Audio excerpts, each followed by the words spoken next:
श्वेताचं ते भयानक कडवट्ट बोलणं ऐकून रेणू अक्षरशः सुन्न झाली होती. आपण लहानाचं मोठं ह्या घरात झालो. या घरातल्या प्रत्येकाला आपण चांगलं ओळखतो. या घरात काय काय चालतं, कसं कसं चालतं हे आपण लहानपणापासून बघत आलो. पण आपलंही धाडस झालं नाही हे असं एवढं बोलण्याचं.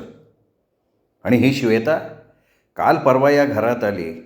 अजून या घराचा कानाकोपराही हिला माहिती नाही आहे आणि इतकं आणि असं बोलणं. खरं तर लग्नाला अजून वर्षसुद्धा पूर्ण झालेलं नाही आहे, पण एवढ्यातच ही श्वेता वहिनी किती बदलली आहे. तिचा प्रत्येक शब्द असा काटेरी आहे, असा काटेरी की टोचताच त्याच्या वेदनेची सणक पार मेंदूपर्यंत जाऊन भिडते. जीव कसा घाबरा होतो. लग्न होऊन आली तेव्हा ही अशी नव्हती. तिच्या चेहऱ्यावरचं हास्य कसं टवटवीत गुलाबाच्या फुलासारखं होतं. त्या हास्याने, चेहऱ्यावरच्या प्रसन्नपणाने सगळं घर कसं पहाटेच्या प्राजक्ताच्या फुलाच्या सुगंधासारखं सुगंधित असायचं. तिच्या हास्याचा दरवळ संपूर्ण घरभर दरवळायचा. घरात घरपण आलंय असं वाटायचं. हे घर वेटिंग रूम न वाटता चक्क मुक्कामाचं ठिकाण वाटायचं. पण 6 महिने, केवळ 6 महिन्यातच हा गुलाब कोमेजून गेला. पहाटेच्या सुमारास टवटवीत दिसणारी प्राजक्ताची फुलं उन्हं चढताच करपून कोमेजून जावीत, तसं श्वेता वहिनीच्या मुक्कामाच्या ठिकाणाचं पुन्हा वेटिंग रूम झालं. आणखीन एका प्रवाशाची भर पडलेली वेटिंग रूम. श्वेता वहिनीच्या वागण्या बोलण्यात आलेला हा कडवटपणा, जितूचं हे असं ताल सोडून वागणं, या सगळ्याला मावशी, केवळ इंदू मावशी कारणीभूत आहे. नवीन नवीन लग्न झालेल्या जोडप्याला काळा वेळाचं कसं भान राहणार. खरं तर मावशीसारख्या स्त्रीला हे समजायला हवं होतं. आणि शेवटी मुलगा आणि सून तर तिचीच होती ना. पण नाही. हॉलच्या सोफ्यावर बसून जितूच्या वरच्या बंद दाराकडे पाहताना मावशी सतत काहीतरी बडबडत राहायची. असं काही काही बोलायची की बाजूला बसलेल्या रेणूलाही एकदम लाजल्यासारखं व्हायचं, शरमल्यासारखं व्हायचं. पण मावशीच्या ते गावीही नसायचं, तिचं आपलं सुरूच. कदाचित जितूचं आणि श्वेताचं ते प्रेम पाहून मावशी आतल्या आत जळत असावी. जे प्रेम आपल्याला मिळालं नाही, ज्या प्रेमापासून आपण वंचित राहिलो गेलो, ते आणि तसं प्रेम दुसऱ्या कोणाला, अगदी तो आपला सख्खा मुलगा आणि सून आहे हे कळत असूनही तिला श्वेताबद्दल मत्सर वाटत असावा. त्याच मत्सराच्या भावनेतून मावशी हे असं काहीतरी बडबडत असणार. इंदू मावशीचं हे वागणं पंतांच्याही लक्षात आलं असावं आणि जितूच्या आणि श्वेताच्या सुद्धा. त्यामुळे त्या दोघांची चांगलीच कुचंबणा होत होती. म्हणायला एवढं मोठं घर होतं, स्वतंत्र रूम होती, पण सतत आपल्यावर कोणाची तरी नजर आहे हे फिलिंग, या सुखातला मोकळेपणा, मुक्तपणा कोणाच्या तरी नजरेत कैद होत होता. कैद होतीये ही जाणीवच विलक्षण होती, मनावर दडपण आणणारी होती. शुद्ध हवेचा मोकळा श्वास घेण्यासाठी मध्ये कसलाही अडथळा असून चालत नाही हे ओळखूनच एक दिवस पंतांनी रेणूला आपल्या खोलीत बोलवून घेतलं होतं. तिच्या हातात एक पाकीट देत म्हणाले होते, रेणूताई, जितूला म्हणावं जरा कुठे बाहेर गावी जाऊन या. हेच दिवस असतात थोडंफार फिरण्याचे, मग आहेच सगळं आयुष्य घरात काढायचं. पण हे काय आहे? आपल्या हातातलं पाकीट पंतांपुढे नाचवत रेणूनी विचारलं होतं. थोडे पैसे आहेत, थोडेसेच आहेत, 1000 रुपये आहेत. काहीशा संकोचित स्वरात पंत म्हणाले होते. रेणूनी मग त्यांना अधिक छेडलं नव्हतं. आपल्याजवळची जी काही थोडीफार शिल्लक होती ती त्यांनी आपल्या मुलाच्या आणि सुनेच्या सुखासाठी दिली होती. रेणूने ते पैशाचं पाकीट आणि पंतांची इच्छा जितेंद्रच्या कानावर घातली होती. जितेंद्रलाही ती आवडली होती, पटली होती. नाहीतरी इंदू मावशीच्या त्या सततच्या वॉचमनगिरीला तोही काहीसा वैतागलाच होता. म्हणूनच मग त्याने आपला बँगलोरला जायचा निर्णय जाहीर केला होता. जितेंद्रनी हा निर्णय जाहीर केला आणि घरात नुसतं तुफान उठलं होतं. एक म्हणजे हा निर्णय जितेंद्रनी आयुष्यात पहिल्यांदाच इंदू मावशीला न विचारता स्वतःच्या मनाने घेतला होता. त्यामुळे इंदू मावशी जाम खवळली होती. दुसरं म्हणजे ह्या ट्रीपसाठी पंतांनी पैसे दिलेत हे समजताच तिची तळपायाची आग मस्तकात गेली होती. वाटेल ते आणि वाटेल तशी ती बोलली होती पंतांना. पण ह्यावेळी पंत खंबीर राहिले होते आणि त्यांच्या त्या दृढनिश्चयापुढे शेवटी मावशीला माघार घ्यायला लागली होती. अर्थात यावेळी पंतांबरोबरच सुमित्राबाई आणि रेणू जितेंद्रच्या पाठीशी ठाम उभ्या होत्या. त्यामुळे इंदू मावशीला काहीच करता आलेलं नव्हतं. पण नवीन लग्न झालेल्या जोडप्यानं बाहेरगावी फिरायला जायचा हा आनंद त्यांना पुरता निर्भेळपणे उपभोगता आला नव्हता. शुद्ध हवेच्या श्वासाबरोबर हे प्रदूषणसुद्धा त्यांच्याबरोबर गेलेलं होतं. जितेंद्रच्या लग्नानंतर आणखीन एक मोठा बदल झाला होता. इतके दिवस पंत सगळ्या घरगुती बाबींपासून अलिप्त असायचे. ऑफिस आणि देवघर हे त्यांचं विश्व होतं, निदान या घरात तरी. त्या व्यतिरिक्त त्यांनी कधीच बाहेर डोकावून पाहिलं नव्हतं. म्हणजे घरात त्यांचं सगळीकडे लक्ष असायचं, पण प्रत्यक्षात ते कुठल्याही गोष्टीत कधीच ढवळाढवळ करायचे नाहीत. फक्त मुकाट्यानं पाहत राहायचे, ऐकत राहायचे.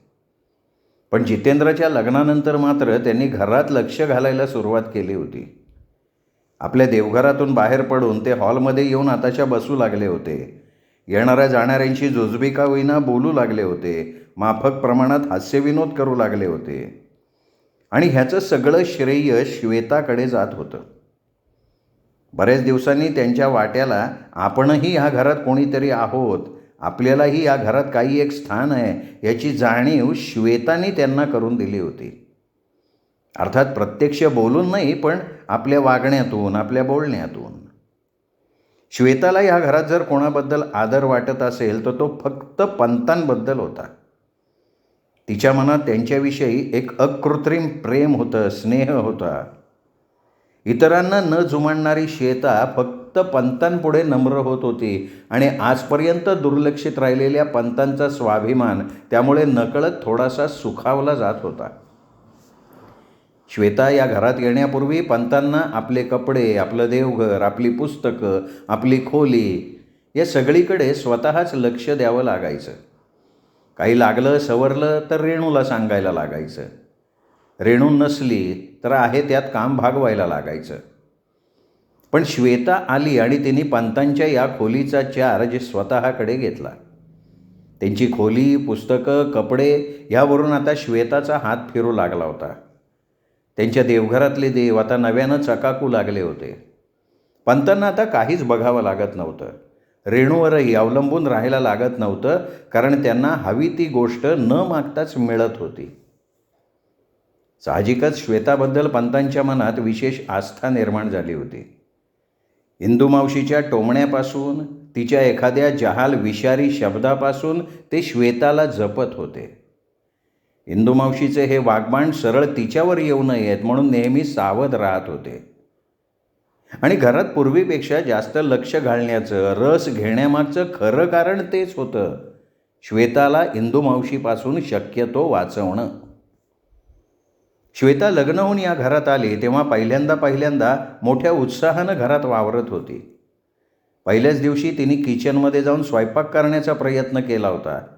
तेव्हा इंदू मावशीनं काहीशा तुटक स्वरात म्हटलं होतं, रमाबाई या घरातली जुनी बाई आहे, सगळ्यांना तिच्या हातचं अन्न खायची सवय आहे.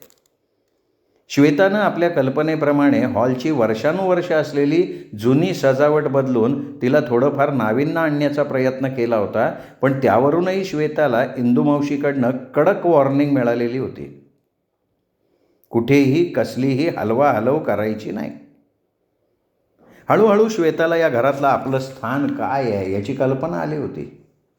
केवळ आपलंच असं नाही तर आपल्या नवऱ्याचं, जितेंद्रचं सुद्धा. एवढंच नाही तर हा सगळा डामडौल, ही फॅक्टरीची मिजाज, हा बंगला, हे सगळं कोणाचं आहे, याचा खरा मालक कोण आहे, या सगळ्याची कल्पना तिला येऊन चुकली होती. ज्या नवऱ्याच्या नावानं आपण हे मंगळसूत्र गळ्यात बांधलं आहे त्या मंगळसूत्रातल्या सोन्याच्या ह्या 2 वाट्या आणि 4 मणीसुद्धा आपल्या नवऱ्याच्या कमाईचे नाही आहेत, या कल्पनेनं ती अंतर्बाह्य उन्मळून पडली होती. ज्या श्रीमंतीचा तोरा आपली सासू सगळ्यांना दाखवतीये, तो तोरा म्हणजे घराचं राखण करणाऱ्या कुत्र्याचा आहे याची जाणीव तिला झाली. तेव्हापासूनच चुकून एखाद्या जाळ्यात सापडलेल्या पक्षिणीप्रमाणे तिची आतल्यात तडफड सुरू झाली होती. सुटकेसाठी सुरक्षित छत्राखाली राहण्यापेक्षा मोकळ्या आकाशाची तिला आस लागली होती. आणि अशी ती सुटकेसाठी धडपडत असतानाच त्यातच जितेंद्रचं आजकालचं वागणं बेताल बेलगाम कर्तव्याची कसलीच जाणीव नसलेलं. आपला नवरा म्हणजे स्वतःच स्वत्व हरवलेली एक कळसूत्री बाहुली आहे. त्याची चावी इंदुमावशी नामक कॉम्प्युटरच्या हातात आहे, ह्याची कल्पना आल्यानं तिला या सगळ्याचा उबग आलेला होता. आपण दुसऱ्याच्या छत्राखाली राहतोय, दुसऱ्यांनी दिलेलं खातोय, एवढंच नाही तर अंगावरचे हे कपडे देखील आपल्या मालकीचे नाहीत, या जाणीवेतनं मनातून ती कमालीची उद्ध्वस्त झाली होती. त्यातूनच तिच्यातली बंडखोर वृत्ती, ज्याच्यात थोडंफार का होईना स्वत्व असतं, वेळोवेळी ह्या स्वत्वाची जाणीव त्याला होत असते, तोच असा बंडखोर वृत्तीचा असतो, तशी ती उफाळून आलेली होती. श्वेता ही श्वेता होती. सगळं काही खाली मान घालून ऐकून घेणारी, मेलेल्या मनानं जगणारी ती सामान्य तरुणी नव्हती. तिच्यातली अस्मिता अजून जागी होती आणि त्याच अस्मितेच्या जोरावर ती इंदुमावशीसारख्या स्त्रीशी बंड करायला उभी राहिली होती. हे आकाशवाणीचं पुणे केंद्र आहे. सकाळचे 8:01 झालेत. आता ऐका. आपल्या नेहमीच्या कोरड्या वृक्ष आवाजात बोलणाऱ्या निवेदिकेचा आवाज आला तशी रेणू ताडकन उठून बसली. बापरे, 8 वाजले. आता काही पहिला पिरियड मिळत नाही, स्वतःशी म्हणत रेणूने अंगावरची शाल दूर भिरकावली, गाऊन सारखा केला, केसांवरनं नेहमीच्या सवयीने हात फिरवला आणि धावत बाथरूम गाठली. चूळ भरून ब्रशवर पेस्ट घेतली. भराभरा 2-4 ब्रशचे फटकारे खालच्या वरच्या दातावर घासले. तोंडात जमलेला पेस्टचा फेस बेसिनमध्ये थुंकून टाकला. चूळ भरून आणि चेहऱ्यावर पाण्याचे हपके मारून नॅपकिनला तोंड पुसून ती किचनमध्ये आली. पाहिलं तर आपली पूजा अर्चा आटोपून पंत किचनमधल्या डायनिंग टेबलवर बसून चहातली साखर ढवळत होते. पूर्वी रमाबाई स्वतःच पंतांचा चहा त्यांच्या खोलीत नेऊन द्यायच्या, पण अलीकडे पंत स्वतः किचनमध्ये यायला लागले होते, डायनिंग टेबलवर बसून चहा घ्यायला लागले होते. आज चहा त्यांनी स्वतःच बनवला होता, कारण रमाबाई रजेवर होत्या. इंदुमावशी अजून उठली नव्हती. सुमित्राबाईंचा तर काही प्रश्नच नव्हता. आणि श्वेता, पहिल्याच दिवशी झालेल्या त्या किचनमधल्या प्रकरणापासून श्वेतानी किचनमध्ये परत पाय ठेवला नव्हता. आपला नाश्ता आणि चहा आपल्याच बेडरूममध्ये करून घेण्यामागे तेही एक कारण होतंच. फक्त जेवायला ती किचनमध्ये यायची, तेही इंदुमावशी नसेल अशा वेळेला यायची, एकटीच जेवायची. फार फार तर कधी रेणू असायची कंपनीला, क्वचित कधीतरी पंत, अर्थात त्यांना सुट्टी असेल तर, आणि यांची वेळ जमून आली तर. जितेंद्रबद्दल बोलायलाच नको, तो कधीच जेवायच्या वेळी घरी नसायचा. रेणूने पाहिलं पंत एकटे छानपैकी चहा ढवळत बसले होते. रेणूला चहाची जाम तल्लफ आली होती. ती पंतांच्या समोरच्या खुर्चीवर बसत काहीशा लाडीक आवाजात म्हणाली, पंत पंत प्लीज, आपण चहा 50-50 घेऊया ना, वाटलेस मी परत तुम्हाला दुसरा करून देईन, प्लीज प्लीज पंत. अगं पण आज तुझा उपवास आहे ना, सोमवारचा. आंघोळ पूजा केल्याशिवाय तू पाणीसुद्धा पित नाहीस ना. तिच्या समोरच्या कपात आपल्या कपातला अर्धा चहा ओतत पंत म्हणाले. खरं सांगू का पंत, चहाचा एक घोट घेत रेणू म्हणाली, या सगळ्यातनं आता काही अर्थच नाही वाटत. या सगळ्या गोष्टींवर पूर्वीसारखी श्रद्धाच नाही राहिली. आणि जिथे श्रद्धा नाही तिथे मग असला उपवासाचा फार्स करून स्वतःला आणि दुसऱ्याला फसवण्यात काय अर्थ आहे, नाही का. पंतांसमोर हे सगळं बोलताना रेणूला मुळीच संकोच वाटला नाही. या घरात समजूतदार, दुसऱ्याला समजून घेणारा हाच एक माणूस होता. शिवाय त्यांच्यापासून काय लपवायचं, सगळ्या गोष्टीची त्यांना कल्पना होतीच की. पंत क्षणभर काहीही न बोलता चहाचे गुटके गिळत रेणूकडे पाहत राहिले. रेणूने आपला चहा संपवला. मग पुन्हा गॅसवर तिने चहासाठी आधण ठेवलं. थोड्या वेळाने पंत म्हणाले, अगं रेणू, काल श्वेता म्हणत होती पुढच्या आठवड्यात तुझा साखरपुडा आहे. वा रेणूताई, तू तर मोठी छुपी रुस्तुम निघालीस, आम्हाला काही बोलली सुद्धा नाहीस. अहो, मला वाटलं तुम्हाला माहिती असेल. रेणू मनातनं खरंच ओशाळली होती.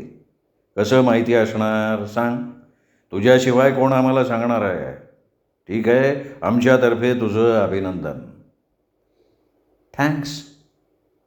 पण खरं सांगू पंत, मला सगळ्यात जास्त आनंद कशाचा झाला आहे ते, कितीतरी दिवसांनी अनंता दादा घरी येणार आहे ना ह्याचा.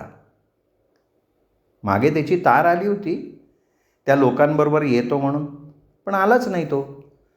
अगं, त्याचं पत्र नव्हतं का आलं नंतर. त्या लोकांकडे काहीतरी अडचण आल्यामुळे वाटतं, म्हणजे मुलाचा काका वारल्यामुळे त्यांना तो प्रोग्रॅम पुढे ढकलायला लागला होता. मग आता ते लोकच आले नाही तर तो तरी कसा येणार.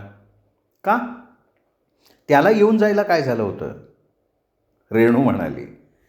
खरं म्हणजे उगीचच म्हणाली. तिलाही कळत होतं अनंता येणार होता तो तिच्या साखरपुड्यासाठी, पण दरम्यान हे असं झालं. त्यानंतर मध्ये कित्येक महिने गेले. रेणूला तर वाटलं त्या लोकांनी आपल्याला नकारच दिलेला असावा. काय सांगावं, त्यांच्यापैकी कोणाला तरी वाटायचं ह्या मुलीशी लग्न ठरताच काका गेले म्हणजे ही पांढऱ्या पायाची. तसे ते लोक चांगले सुशिक्षित आहेत, समंजस आहेत म्हणा, पण या असल्या समजुती अजूनही आपल्या समाजातून पूर्णपणे नष्ट झालेल्या नाहीत ना, म्हणून वाटतंय.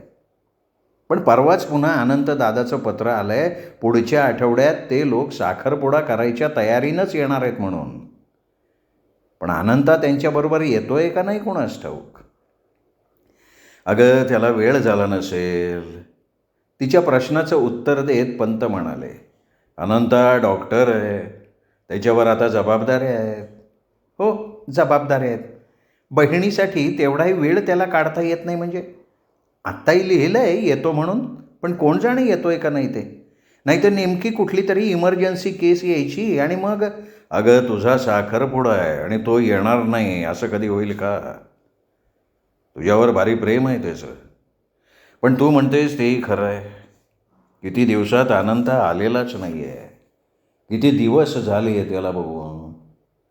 तू तरी 2-3 वेळा त्याच्याकडे सांगलीला जाऊन आलीस, पण सुमित्रा अक्का, त्यांना तर अनंताला केव्हा पाहीन असं झालं असेल. शेवटी काही झालं तरी पोटचा गोळा आहे तो. पोटचा गोळा म्हणे. एवढं प्रेम असतं तर मी सांगलीला जाऊन आल्यावर त्याच्याबद्दल एका शब्दाने तरी चौकशी करायची होती. तिने केली का. रेणूनं काहीशा संतापानं म्हटलं आणि मग तो विषय आणखीन वाढवायला नको म्हणून ती पंतांशी इतर विषयावरच बोलत राहिली. सकाळी सकाळी उगाचच आपल्या तोंडातून काही वायफळ वाईट शब्द बाहेर पडून न येत असं तिच्या मनात आलं होतं. इंदुमावशीच्या देखरेखीखाली वटपौर्णिमेची पूजा झाली. घरातच आणलेल्या वडाच्या एका फांदीला श्वेतानं दोरा गुंडाळला होता. गुरुजी जे आणि जसं सांगत होते तसं श्वेता करत होती, पण ते सगळं अगदी यंत्रवत. त्यात कुठेही उत्साह नव्हता, आनंद नव्हता. चेहरा अगदी निर्विकार, थंड, एखादं कर्तव्य बजावत असल्यासारखा. गुरुजींनी पूजा आटोपली. शिधा आणि दक्षिणा गोळा करून घेऊन ते निघून गेले. श्वेताही आपल्या खोलीकडे जाण्यासाठी जिन्याकडे निघाली. जिन्याची पहिली पायरी चढत असतानाच तिच्या कानावर इंदुमावशीचा काहीसा संतापलेला, रागवलेला आवाज आला. जणू गुरुजी जाण्याची वाट बघत इतका वेळ मनात दाबून ठेवलेला संताप गुरुजी जाताच इंदुमावशीच्या तोंडातून बाहेर पडत होता. सणावारी तरी चांगलं व्यवस्थित राहावं माणसाने. ज्यांच्याकडे नाही आहे ते लोकसुद्धा खोटे दागिने घालून मिरवतात, त्यातल्या त्यात चांगलं चुंगलं नेसतात, आणि ह्यांच्याकडे आहे तर ह्यांना भिकेचे डोहाळे लागले. ह्यांचं काय जातं आहे हो. नाव बदनाम होतं ते आमचं, लोक नावं ठेवतात ते आम्हाला. आता हे गुरुजी जाऊन सगळ्या गावभर बोंब करायला मोकळे झाले की म्हणतील नेसायला चांगली साडीसुद्धा नाही यांच्याकडे, आणि लोकांना काय तेच हवं असतं. पण आपलंच माणूस धड नाही तर लोकांना काय बोलायचं आहे. श्वेताच्या कानावर इंदुमावशीची ही वाक्य पडली तशी क्षणभर श्वेता तशीच पहिल्या पायरीवर थबकली. जिन्याचा कठडा धरलेला, तिचा हात त्या कठड्यावर गच्च आवळला गेला. चेहऱ्यावरच्या शिरात तटतटल्या, खालचा ओठ दाताखाली दाबला गेला. वाटलं श्वेता आता गर्रकन वळणार, आणि पण दुसऱ्या क्षणी श्वेताने आपला संताप काबूत आणला. पुन्हा तिचा चेहरा निर्विकार बनला. काहीच झालेलं नाही, किंवा इंदुमावशी जे काही बोलली त्याच्याशी आपला काही संबंध नाही, इतक्या शांतपणे श्वेता जिना चढून आपल्या खोलीत निघूनही गेली. इंदुमावशीला वाटलं होतं आपण एवढं बोलल्यावर श्वेता उलटं काहीतरी बोलेल, मग सगळं मागचं पुढचं तिला ऐकवता येईल, चांगलं उट्टं काढता येईल. पण इंदुमावशीचा हा अंदाज साफ चुकला होता. श्वेताने इंदुमावशीच्या शब्दाला काहीच किंमत दिली नव्हती. काही न बोलता तिने इंदुमावशीला आपल्या नुसत्या वागण्यातनं निग्लेक्ट करून टाकलं होतं. त्यामुळे इंदुमावशीचं संतापानं नुसतं पाणी झालं होतं. पण यावर काय बोलावं हे तिला सुचत नव्हतं, आणि श्वेतानं इंदुमावशीची हीच नस अचूक पकडली होती. इंदुमावशीचं एक वैशिष्ट्य होतं, तिच्या तोंडाला लागणाऱ्याला ती आपल्या संभाषण चातुर्याच्या बळावर चुटकीसरशी नामोहरम करून टाकायची. पण काही न बोलणाऱ्या श्वेतापुढे मात्र तिने हात टेकलेले होते. इंदुमावशीसारख्या माणसाचं एक असतं, त्यांना एकतर समोरचा माणूस आपलं बोलणं निमूटपणे ऐकून घेऊन आपल्या आज्ञा पालन करतो म्हणून मनातनं आनंद होत असतो, त्यांचा अहंकार त्यामुळे सुखावला जात असतो, किंवा दुसरं टोक म्हणजे आपल्याबरोबरचा कडाडून भांडणारा, वाद घालणारा माणूस त्यांना हवा असतो. कारण या दोन्हीपैकी कुठल्याही माणसाला ते सहजासहजी चित करू शकतात. पण श्वेता या दोन्हीच्या मधला मार्ग अवलंबत होती. ती मावशीच्या आज्ञांचं पालन करत नव्हती, तसंच त्यांच्याशी कुठल्याही प्रकारचा वाद घालत नव्हती. त्यामुळे श्वेतापुढे मावशीचं काही चालत नव्हतं. श्वेतापुढे इंदुमावशी अक्षरशः निष्प्रभ होत होती, आणि हेच इंदुमावशीचं मोठं दुःख होतं. तिच्यातल्या अहंकाराला ते आव्हान होतं. अर्थात आता इंदुमावशी जे काही बोलली होती ते कुणाही तिराहिताच्या दृष्टीने बरोबरच होतं. ज्याला ह्याची पार्श्वभूमी माहिती नव्हती त्यांनी नक्कीच इंदुमावशीची बाजू घेतली असती.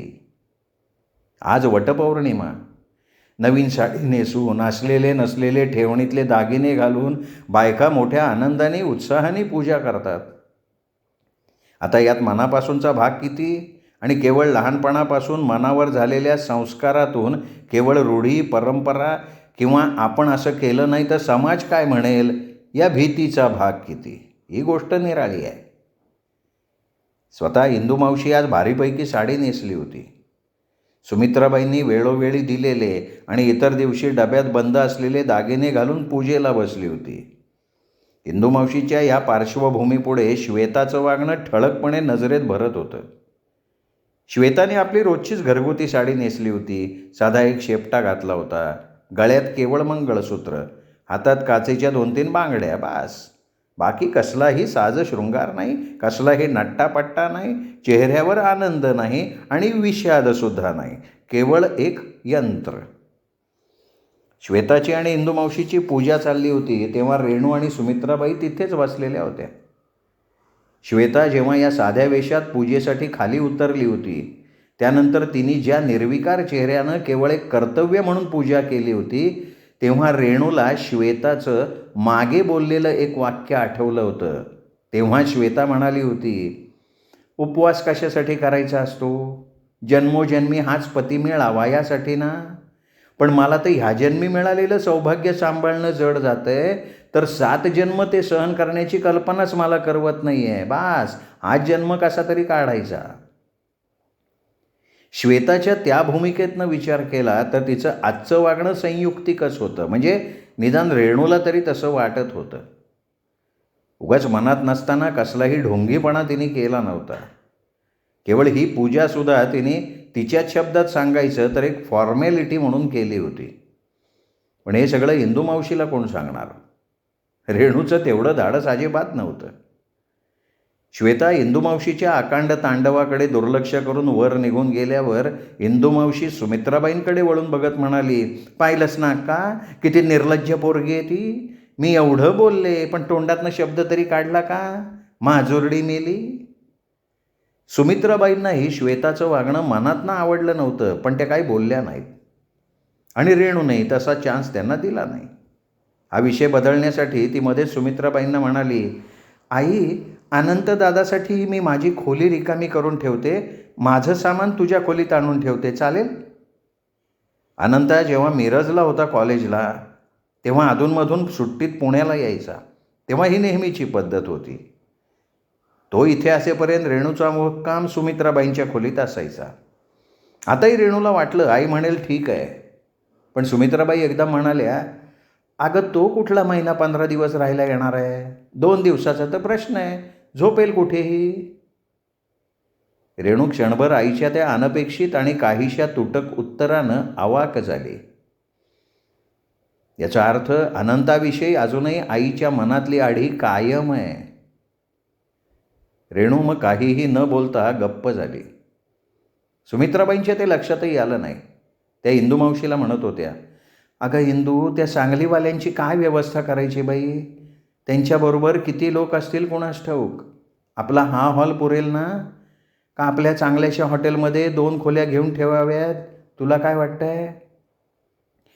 मी काय सांगणार अक्का, घरचा मालक म्हणेल तसं करायचं, आपण फक्त हुकमाचे ताबेदार.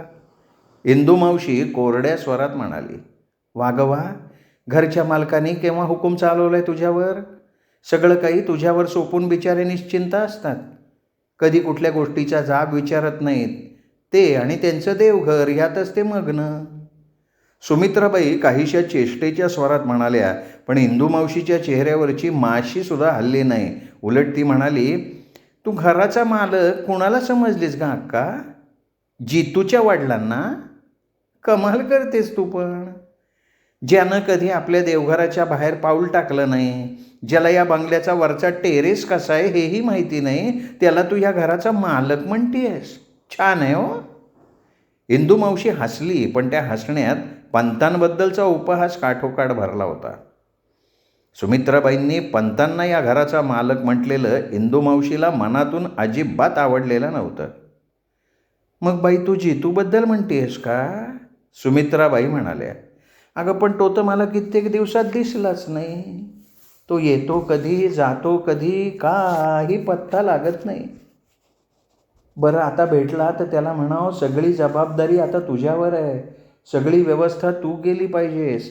बोल म्हणता 8 दिवस कधीच निघून जातील, कळणारही नाही ते. मग ऐनवेळी गडबड नको व्हायला, हे राहिलं ते राहिलं असं नको गं. सुमित्राबाई मोठ्या उत्साहात बोलत होत्या. पोरीचं लग्न ठरलं त्यामुळे सुमित्राबाई नेहमीपेक्षा थोड्या जास्तच उल्हसित दिसत होत्या. झालेला आनंद त्यांच्या चेहऱ्यावरून, वागण्यातून, बोलण्यातून स्पष्टपणे प्रतीत होत होता. बऱ्याच दिवसांनी त्या इतक्या मोकळ्या झाल्या होत्या. जितू काही करणार नाही हा अक्का. एका शब्दात इंदू मावशींनी सुमित्राबाईंच्या सगळ्या आनंदावर, उत्साहावर पाणीच पाडलं. का? इंदू मावशीचा तो काहीसा तुटक स्वर ऐकून सुमित्राबाईंनी काहीशा शंकित स्वरात विचारलं. रेणू ही इंदू मावशीच्या तोंडाकडे पाहत राहिले. असं का म्हणावं इंदू मावशीने? जितेंद्रनीच तिला तसं सांगितलं असेल का? माझ्या साखरपुड्याची तयारी करताना त्याला मनातून तसं काही ऑकवर्ड वाटेल म्हणून? म्हणजे त्याच्याही मनात? पण इंदू मावशीच्या पुढच्या शब्दाने रेणूच्या मनातले हे सगळ्या शंकेचे थोडंफार मनाला सुखावणारे फुगे फाटकन फुटले. इंदू मावशी सुमित्राबाईंच्या काच्या प्रश्नाला उत्तर देत होती. म्हणत होती, कारण जितू या घराचा मालक नाही, या घराचा मालक आहे अनंता. त्याला येऊ दे, तो सांगेल तसं, म्हणेल तसं करू. इंदुमावशीने एका शब्दात विषय संपवण्यासाठी म्हटलं, पण खरं तर तिला हा विषय आणखीन वाढवायचा होता. इंदू, तू ना नेहमी क्षुल्लक गोष्टींना नाही नाही ते फाटे फोडतेस बाई. अनंत या घराचा मालक आहे हे तुला कोणी सांगितलं? सुमित्राबाईंचं चिडणं इंदुमावशीने गृहीतच धरलं होतं. म्हणून तर तिने अनंताचा विषय मुद्दाम काढला होता. साळसूतपणाचा आव आणत ती म्हणाली, ते कोणी सांगायला कशाला पाहिजे अक्का? जे स्पष्ट दिसतंय ते नजरेआड करण्यात काही अर्थ आहे का? तो या घराचा सगळ्यात मोठा मुलगा, शिवाय आपल्या मनाचा मालक नसता तर असं कोणाला न सांगता सवरता परस्पर रेणूचं लग्न ठरवून मोकळा झाला असता का तो? माझं एक सोड ग, मी किती केलं तरी मावशी, सख्खी असले तरी शेवटी मावशीच ना. माझ्याविषयी त्याच्या मनात का कोण जाणे कसली तरी आढी आहे, पण तू तर त्याची आई आहेस ना. तुला तरी त्यांनी सांगायला हवं होतं ना, विचारायला हवं होतं का नाही? कमीत कमी एकदा तरी मुलगा कसा आहे हे तरी दाखवायला आणायला हवं होतं का नाही? आता रेणू त्याची बहीण आहे, तो तिचं वाईट करणार नाही, हे सगळं खरं आहे, पण शेवटी तुझाही काहीतरी हक्क आहे का नाही? म्हणूनच म्हणते, तो त्याच्या मनाचा राजा आहे, तसंच या घराचा आहे. त्याच्या परवानगीशिवाय काही करायला नको. इंदुमावशी बोलण्यात मोठी वस्ताद. बोलता बोलताच तिने किती खुबीने पुन्हा एकदा अनंताविषयी सुमित्राबाईंच्या मनात नसलेले विचार अलगद सोडलेले होते. विशेषतः अनंताने आपला होणारा जावईसुद्धा दाखवला नाही या गोष्टीचा खुबीने वापर करून सुमित्राबाईंच्या नेमक्या वर्मावर तिने बोट ठेवलं होतं. सुमित्राबाईंच्या मनात अनंताविषयी कितीही आढी असली तरी रेणूसाठी तो स्थळं बघतोय, बहिणीविषयी त्याच्या मनात प्रेम आहे, अगदीच काही तो सगळ्यापासून अलिप्त झालेला नाही, हे सगळं बघून सुमित्राबाई थोड्याशा मनातून सुखावल्या होत्या.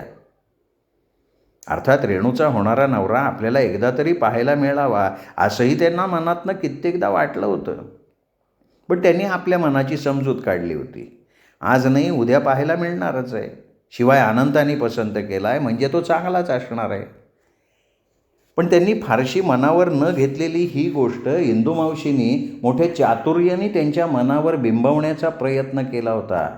अनंताविषयी त्यांचं मन अधिक कलुषित करण्याचा प्रयत्न केला होता, नेमक्या त्यांच्या त्या सुप्त भावनेवर बोट ठेवून.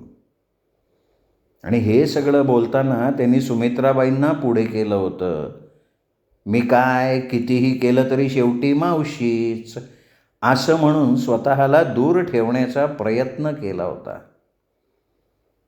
आता या सगळ्यामागचं खरं कारण एकच होतं, इंदुमावशीची अनंता करत असलेली उपेक्षा. ती उपेक्षा इंदुमावशीच्या लक्षात आली होती. इंदुमावशीच्या कुठल्याही शब्दाला अनंता फारशी किंमत देत नव्हता, त्यामुळे साहजिकच इंदुमावशीचा अहंकार दुखावला जात होता. रेणूच्या बाबतीतही त्यांना हेच वाटत होतं की अनंताने हे लग्न ठरवण्यापूर्वी आपल्याला विचारायला हवं होतं, आपलं मत विचारात घ्यायला हवं होतं. सगळ्यांवर हुकूमत गाजवावी, सगळ्यांनी आपल्याला मोठेपणा द्यावा याची सवय झालेल्या इंदुमावशीला अनंताचा हा तिला दिला गेलेला उपेक्षितपणा सहनच झाला नव्हता.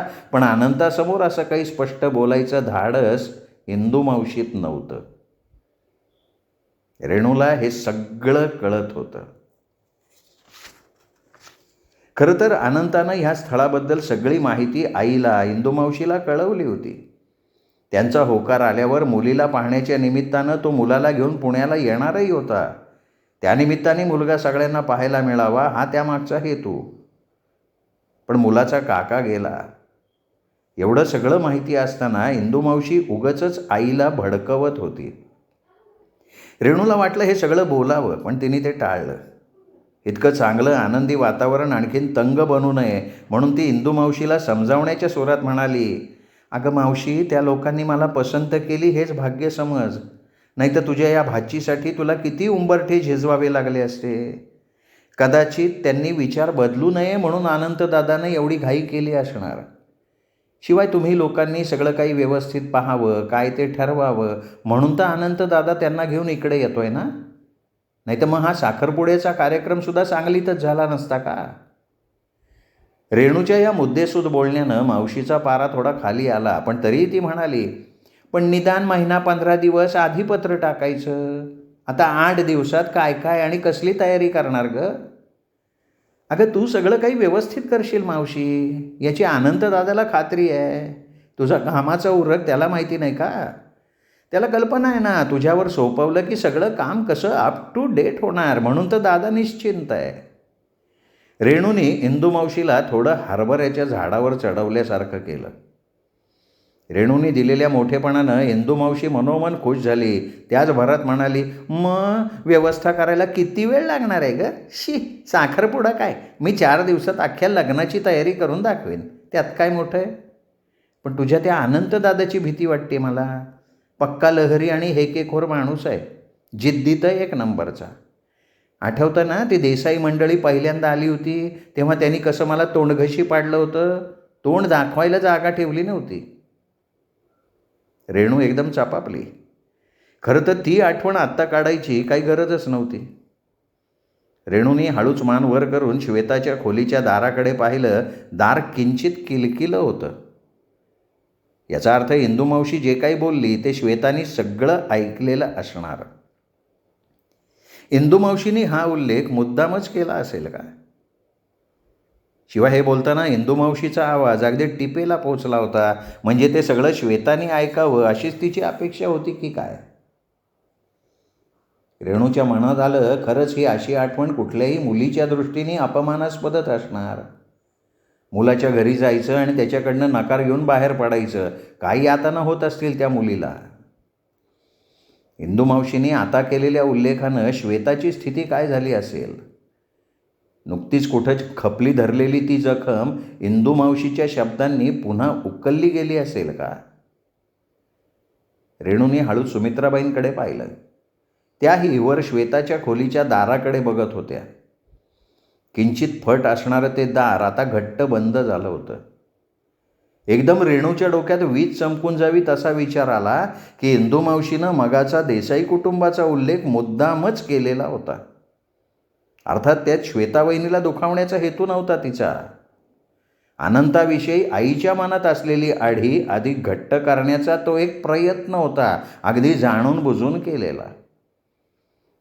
आणि हे काम इंदुमावशी कित्येक वर्षांपासून जिथे आणि जशी संधी मिळेल तशी पद्धतशीरपणे करत आलेली होती. म्हणूनच जितूसाठी आलेल्या एवढ्या मुलींमधनं इंदुमावशीने नेमकी श्वेताची निवड केली होती. त्यामागचंही कारण तेच. दिवसभर श्वेता आईच्या समोर राहणार होती आणि पदोपदी क्षणोक्षणी आईला अनंतानं श्वेताशी किती क्रूर व्यवहार केला, तो तिच्या भावनांशी कसा खेळला याची जाणीव होत राहणार होती. आणि अपराधाच्या या बोचणीमुळे आईच्या मनातली अनंताविषयीची तेढ अधिकच घट्ट होत जाणार होती, कधीही सुटणार नाही इतकी घट्ट. श्रोते हो, हा होता 10वा भाग सुरेश वैद्य लिखित फिलिंग या कादंबरीचा. 11वा भाग उद्या ऐकूयात दीपक रेगे कथाकथन चॅनलवर. नमस्कार.